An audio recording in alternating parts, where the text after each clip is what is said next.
Okay, Melanie, tell us how business is an adventure. Oh, Lord. How is it not an adventure? There's all kinds of books and stuff that talk about it being like a roller coaster, but I firmly agree that it's the whole theme park. It's not just the roller coaster, it's also the merry-go-round and the bumper cars and the, And the you haunted know, the house. the free fall and the haunted house. It's like it's freaking all of it.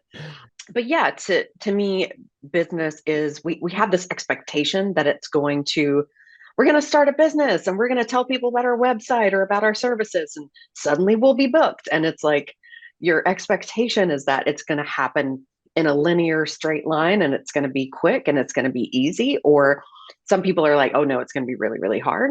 And the truth is that it's like every day is different. And the emotional roller coaster really is, it is a ride.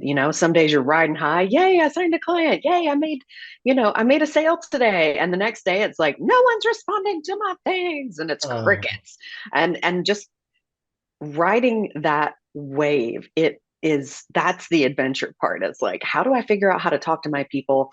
How do I figure out how to pivot when the economy is going to do what the economy is going to do, when people are a little more like holding on to their money? How do I, like every day is like learning how to help people at a higher level and how to manage what's going on in the world.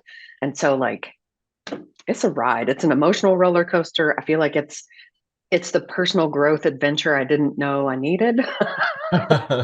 for sure. It stirs up everything. Everything that's in there that needs to be healed comes to the surface, and then you get to heal it. Yeah. Well, and as someone who's been through cancer, I can attest like that experience. I felt like it threw all of my issues and all of my insecurities and all of my fears like in my face all at once. Mhm. And it was like, okay, you got to deal with this. You got to take responsibility. Nobody else can go through this for you. And business is exactly the same. It's like, okay, you're running a business now and you are the face and people have expectations and you got to show up and you got to do the work and you got to be consistent. And it's like, it's the same thing. Yeah. It's a healing all the stuff you didn't know you had or needed to heal kind of Yeah. situation. Yeah. You know what's wild coming to my mind right now is that I feel like I know you very well. And yet Yeah. I You don't do. know. I don't know. What did you do before you were an entrepreneur, before you started a business? I left a master's degree in instructional design, which is designing online learning and training. Oh, okay. And Awesome. I worked in a Fortune 50 company as one of their chief training and learning design people. Uh-huh. And Awesome.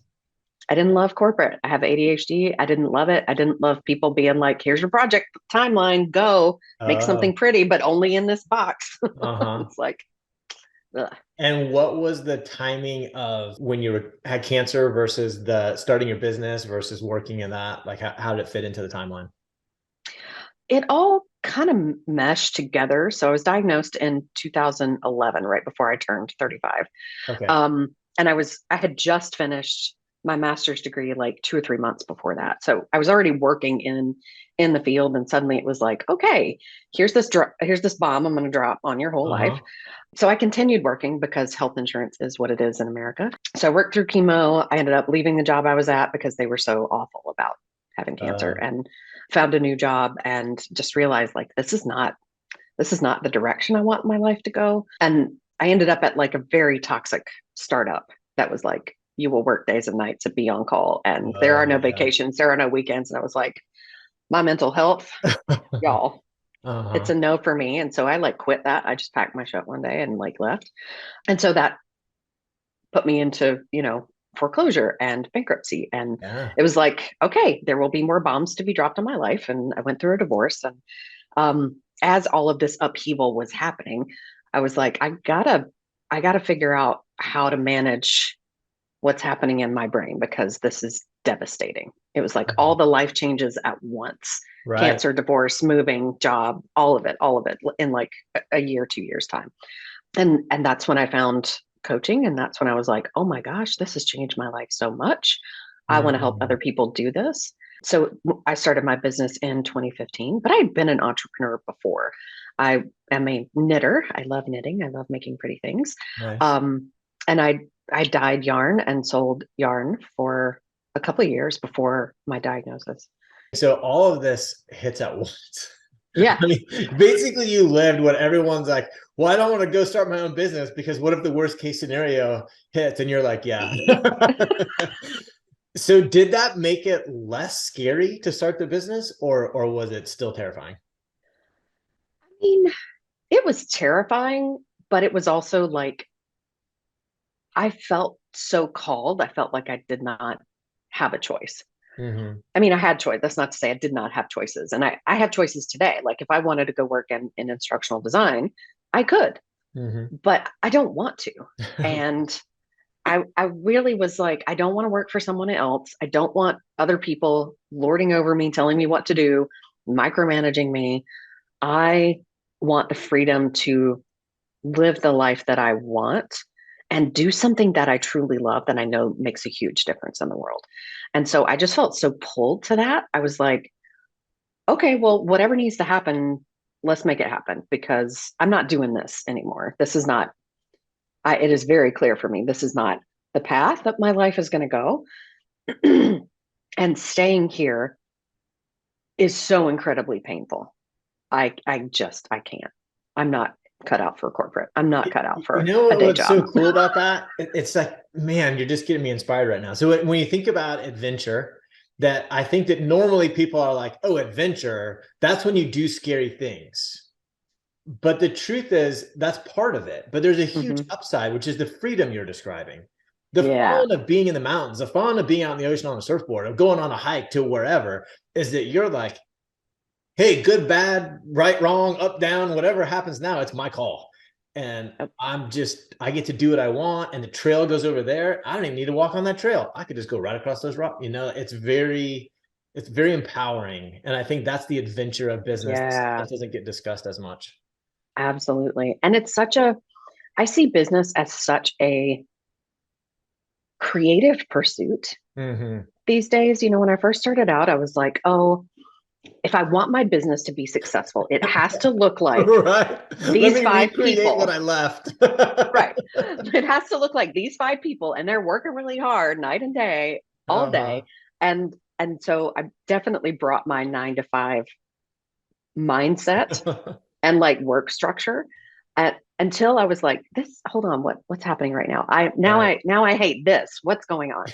Um, and so to me, it's like breaking all of those rules for yourself and truly deciding how you want your business to look and how fun and adventurous you want it to be and how much you're willing to entertain that instead of the fear that it might not work or you might be really visible or people might say crappy things to you. Is like you do truly get to treat it as a creative expression of who you are. And that's why no one can hand you a cookie cutter strategy that's going to work for you. Mm-hmm.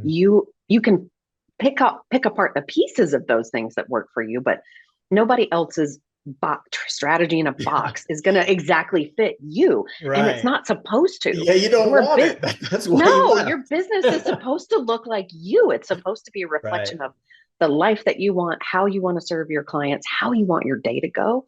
And it took me really like setting all of my ideas of what success was supposed to look like, all of my like mentors ways of doing things like over on a mental shelf, like way over there, to be like, okay, what if I just did none of that? What does it look like for me? And that's when it really started getting fun, and that's when it really started like taking off. And that's when I started making multiple six figures. I was like, oh, I could just do a retreat because it's fun. Oh, I could offer this because it's fun for me, because it feels like a really like in service thing for them that's really going to help a lot of people, and it's lighting me up. Let's go. Let's do it. Yeah. You said something that I believe if someone watches this and they're like, hey, I'm considering doing this business or I'm just getting started, you said that there was a fear of being visible. And Mm-hmm. I think that that's a fear that people pretend they don't have because everyone's got this idea that celebrity is the goal. And Mm-hmm. like celebrities are awesome. And wouldn't you love to be, but inside they're like, but I kind of don't want that. We all say we want it, or I think everyone else wants it. What's the fear of being visible? Ooh. Well, and I think Love is Blind is like happening right now. Like the reunion just happened this week. And I think that that's what so many of those people are experiencing right now is everyone in America knows who they are and they've been edited in a particular way. I'm not going to say they're perfect people. They're Right. certainly not, but they've been edited in a particular way. So now people have this vision of them that's really only like 1% of that whole experience and 1% of like who they are and who they were in that moment a whole freaking year ago. And so now they're dealing with everyone knows who they are and everybody has thoughts and opinions about them. Right. And that's what we get so afraid of. Like, I want to have this huge impact on people and I want to have this big business that helps a lot of people, but the more people I help, the more people are going to have opinions about me, and they may not be opinions that I like. That feels really scary. That feels really vulnerable. That feels really exposed. Even it's like I'm exposing my life and who I am to the world, and I'm allowing the world to have opinions about me. Versus, like, I could just stay in this cute little corporate bubble, and like only 10 people have opinions about me, and I don't care about them anyway. And so it's like Yeah. managing that fear of what are people going to say is one of the biggest things that I see for so many entrepreneurs and so many of my clients. They're like, okay, I want this. I have this dream. I feel pulled to it and I'm terrified of it at the same time. Yeah. Yeah. Because you lose control of the narrative. Yeah. When it's small, I get to present myself how I want. All of a sudden, there's other people telling a narrative about me to other people. Holy Yep. cow, losing control of that is Yep. Now they're making TikToks about me and talk about what a bitch I am. And so how do you personally handle that? Because you've got a pretty big successful business right now. You're a loud person. You kind of are, you like being polarizing. I can tell you think it's fun. I think it's I fun do. watching you do it. So, but I know there's backlash. How do you, I guess, not really handle the backlash per se, because I know I mean the fear of it. How Yeah. do you, navigate that? What's so interesting to me is that there's not near as much backlash as I was afraid there was going to be. That's just the truth. And the thing that I did ahead of time, the way that I managed that fear was, okay, I know that I'm scared of something, and I'm going to go ahead and write that down Okay. and then decide ahead of time how I'm going to handle that when that happens. Hmm. Because let's just go ahead and accept that it's probably going to happen. Somebody's going to send me a DM, and they did. Oh my God, I can't believe you're saying this. You're a life coach. You're a business coach. You're supposed to be better than everybody else. Yeah, And I was not like, putting in my have box. you met me? I'm not better than anybody else. And so just deciding ahead of time, like, how am I going to handle when someone says something mean or is wrong about me? How am I going to Mhm. handle it? And so just sort of having a plan for how to handle it, how to think about myself, how to be on my own team, how to love myself and be compassionate with myself, even when people have thoughts about me that I might disagree with or that might be painful. That was so helpful for me to be like, okay, now I know how I'm going to handle it. So let's go say the edgy thing. Mhm. Let's go be that big version of me. Let's go be fabulous. It's okay for people to be wrong about me because I got a plan for how I'm going to handle it. Nice. Even with that plan, do you get hurt sometimes? Oh, absolutely. Absolutely. People are wrong about me all the time, and it's okay. Hmm. And it hurts. And I still have to like work through it. It's not like I'm magically bulletproof now. It's like, Yeah. okay, yes, I still have feelings and it still hurts, but I am able to work through it so much faster. And now Hmm. it takes me like, so the very first time it happened, it probably took me 2 weeks Uh, to not have a defensive response about it. I was like, who the hell does this bitch think she is? No, no, no, no, no, no, no, no, no. I can't believe it. How dare. And I was like, okay, I got a plan. I was like, okay, I come to the plan. I'm like, yeah, but do the plan so it took again. Do the plan again. Do the do the plan plan again. again. Right. So it took me a while to work through my response the first time. And then once I came to really like have love and compassion for myself and then have love and compassion for this other person's opinion too, Mm, I touched a nerve with that person to have compassion for that part of them that's that's so responding in this powerful, way. Melanie. Yeah, it was like, oh, now I get it. And so now it happens still occasionally, but it takes me Mhm. like maybe an hour or a day to work through it instead of 2 weeks. It's Yeah. like, oh, I can have compassion for the person who, oh, I've touched a nerve with them. Oh, okay. Right. Let's be compassionate to that part of them, and let's be compassionate to myself instead of beating myself up or arguing with them in in my mind. It's like, that's not helpful. Like, let's be compassionate for me too. And then we can actually have a conversation, or not, you know. I can still have compassion for somebody and block and delete. Right. Yeah. No, Love you so much. Get out my it's sphere. awesome. I love that you say that. I don't want people thinking, "Oh, I need to have tough skin. I'm waiting till I have tough skin before I can go out and do this." No. No, it's gonna hurt. It stings. And it's okay Yep. because you can be strong enough to recover. And I love the way you said that. The compassion is the key to get there. I know that I had some guy attacking me on YouTube the other day in the comments, and I like responded like like, okay, let me find my compassion. And like as I'm responding, he like wrote another thing, and it said something about how I must worship the government and Saturn, and I was like, oh dang it. I like even responded. I'm like, dang it. I wish I would have read this first. I wouldn't have wasted all that time writing this. Oh, we just need to block and Oh, delete. you're Bye. insane. Bye. So I love that you hit on that. And then where you're kind of going right before when I stopped you is why is it worth it? And I want to say specifically because we get into like, oh, I do have more freedom of my time and I can go on more vacations and I have more purchasing power and I can, give in this way or whatever. But I'm curious when you look at all of the emotional capital, I guess would be a good way to say it, all the emotional capital that you spent to overcome that, why is it worth it in your marriage? Ooh, why you gotta be like that?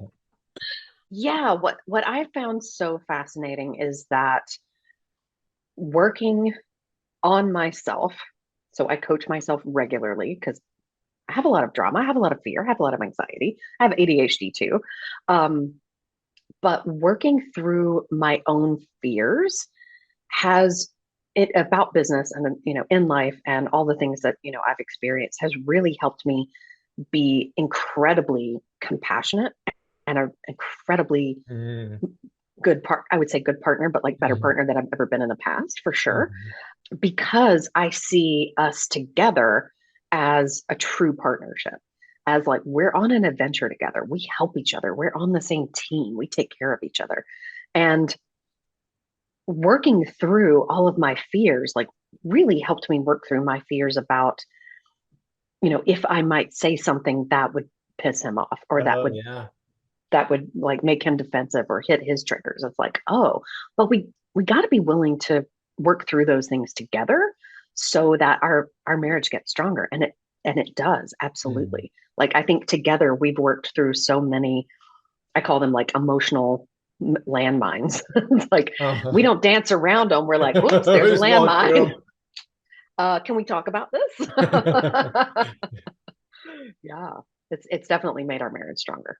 I love that. I love that for you. I love hearing that. And I think it's a consistent theme. I think often people think, oh, it's selfish of me to go try to start my own business because it's going to be pulling me away from my family. It's going to be time, mental energy, all this is going to go over here, loss of revenue on the front end.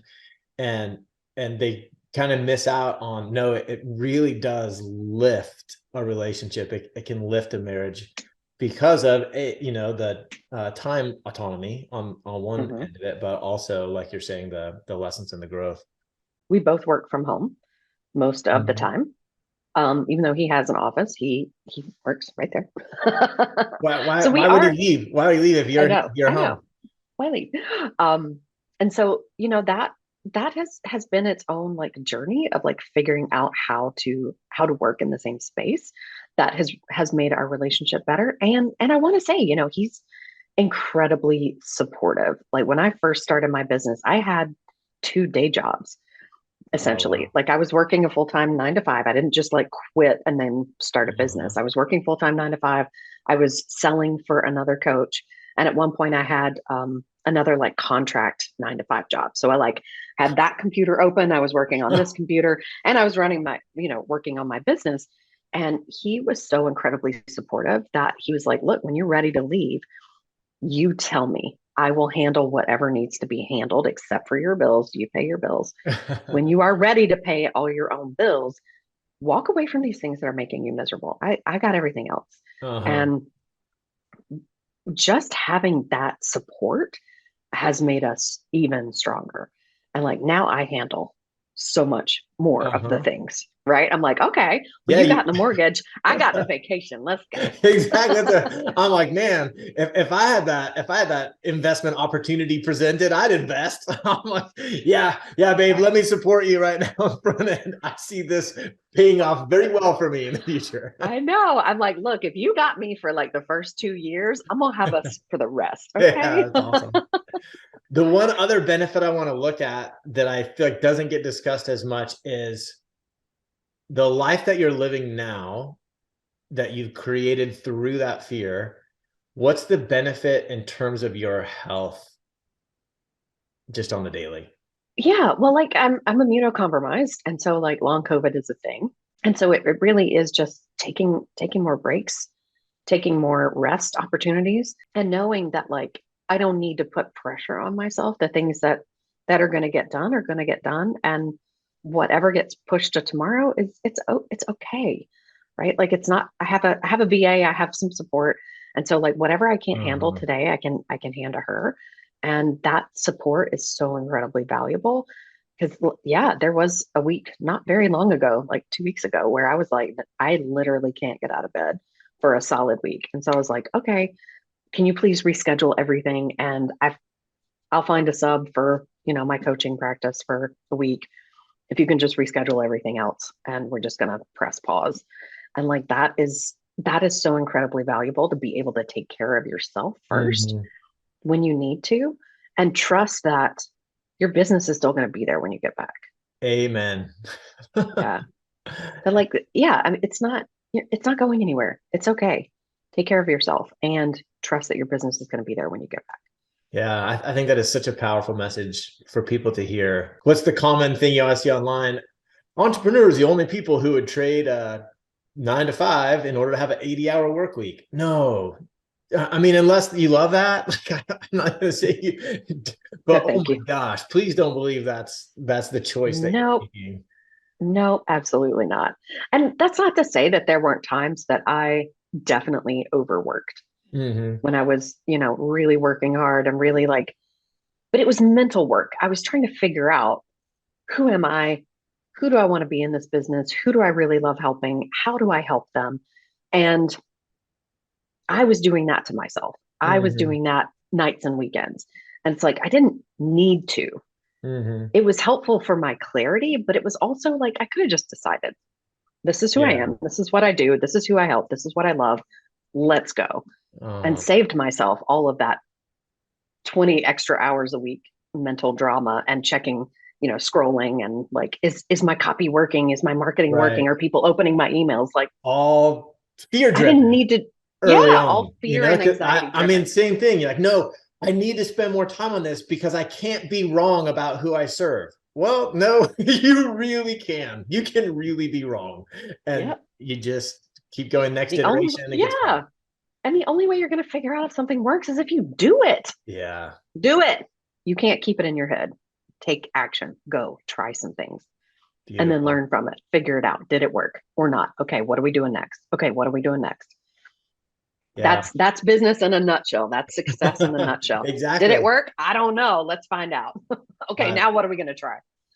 Yeah, I agree with you so much. And I just want to kind of wrap things up and just say that I love that you are in the arena. Like that's, if I were to say, I can't even, that Teddy Roosevelt quote about it's not the critic who counts. I can't even read that. Like I was going to read it and see like what people thought about it on some of these interviews, but it like makes me emotional. So I can't even do it. But I love being around someone. I love being on Zoom next to someone who's in the arena and going after it and would rather lose than watch.